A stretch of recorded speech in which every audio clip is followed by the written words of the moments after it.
যুদ্ধ বন্ধে ইরানকে যুক্তরাষ্ট্রের ১৫ দফা প্রস্তাব দেওয়ার প্রেক্ষাপটে সামনে এলো ইরানের ৫ কঠিন শর্ত।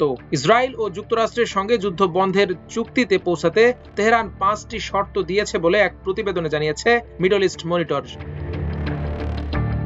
ইসরায়েলি সংবাদ মাধ্যম চ্যানেল 12 এর বরাতে ওই প্রতিবেদনে বলা হয়েছে, মার্কিন প্রেসিডেন্ট ডোনাল্ড ট্রাম্পের ঘোষিত পরোক্ষ আলোচনার অংশ হিসেবে এই সংঘাত নিরসনে ইরান কিছু কঠোর আনুষ্ঠানিক দাবি তুলে ধরেছে। দাবির মধ্যে রয়েছে, তেহরান নিশ্চয়তা চাইছে যে যুদ্ধ আবার নতুন করে শুরু হবে না। পাশাপাশি তারা হরমুজ প্রণালীর জন্য এমন একটি নতুন ব্যবস্থা চাচ্ছে যার মাধ্যমে ওই এলাকা কার্যত ইরানের নিয়ন্ত্রণে থাকবে। এছাড়াও ইরান মধ্যপ্রাচ্যে থাকা মার্কিন সামরিক ঘাঁটিগুলো বন্ধ করার দাবি জানিয়েছে। সেই সঙ্গে যুদ্ধের কারণে হওয়া ক্ষয়ক্ষতির জন্য আর্থিক ক্ষতিপূরণও দাবি করেছে তেহরান। একই সঙ্গে বিদ্বেষপূর্ণ সংবাদ মাধ্যমের বিরুদ্ধে ব্যবস্থা নিতে বলেছে ইরান। তাদের দাবি, ইরানের বিরুদ্ধে অপপ্রচার বা শত্রুভাবাপন্ন কার্যকলাপে জড়িত সংবাদ মাধ্যমের কর্মীদের বা ব্যক্তিদের তাদের কাছে হস্তান্তর করতে অথবা তাদের বিরুদ্ধে বিচার বিভাগীয় ব্যবস্থা নিতে হবে। যুদ্ধ আজ ২৬ দিনে গড়িয়েছে, তবে কাঙ্ক্ষিত লক্ষ্য অর্জন করতে না পেরে যুদ্ধ বন্ধের উপায় খুঁজছেন মার্কিন প্রেসিডেন্ট ডোনাল্ড ট্রাম্প। এরই মধ্যে ইরানের কাছে ১৫ দফার একটি প্রস্তাব পাঠিয়েছে যুক্তরাষ্ট্র।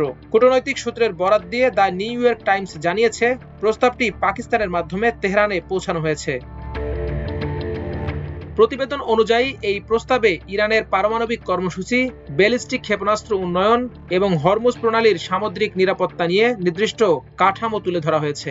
সূত্র বলছে, পাক সেনাপ্রধান আসিম মুনির এই প্রক্রিয়ায় গুরুত্বপূর্ণ মধ্যস্থতাকারী হিসেবে ভূমিকা রাখছেন। ইসলামাবাদ উভয় পক্ষ রাজি হলে সরাসরি আলোচনা করতে প্রস্তুত বলেও ইঙ্গিত দিয়েছে।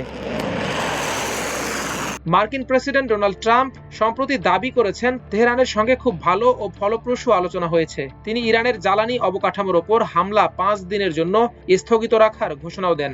তবে ইরান সরাসরি এই দাবি অস্বীকার করেছে। তেহরানের কর্মকর্তারা জানিয়েছেন, তারা বন্ধুত্বপূর্ণ দেশগুলোর মাধ্যমে বার্তা পেলেও যুক্তরাষ্ট্রের সঙ্গে সরাসরি কোনো আলোচনা হয়নি।